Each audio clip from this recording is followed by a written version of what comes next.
जंगल के पास एक छोटा सा गांव था। गांव के लोग बहुत मेहनती थे, लेकिन उनकी सबसे बड़ी परेशानी थी एक चालाक भेड़िया। भेड़िया हर रोज रात के अंधेरे में गांव आता, बकरियों को उठा ले जाता और सुबह होते होते जंगल में गायब हो जाता।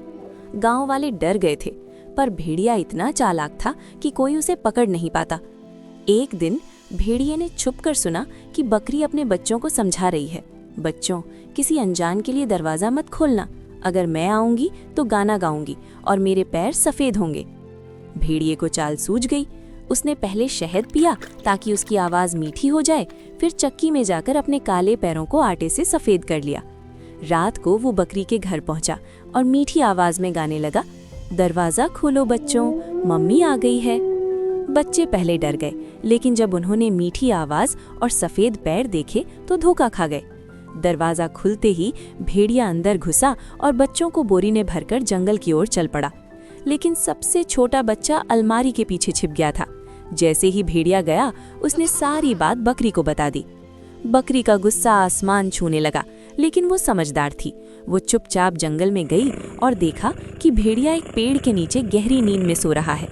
बकरी ने जल्दी से बोरी खोली, अपने बच्चों को बाहर निकाला और बोरी में भारी पत्थर डाल दिए।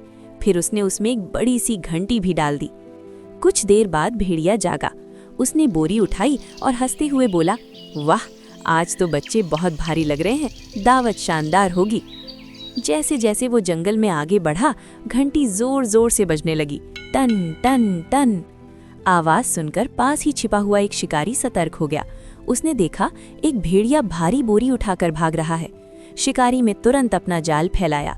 जैसे ही भेड़िया आगे बढ़ा, जाल में फंस गया। बोरी नीचे गिरी, पत्थर बाहर लुढ़क आए। भेड़िया समझ गया कि उसकी चालाकी उसी पर भारी पड़ गई है।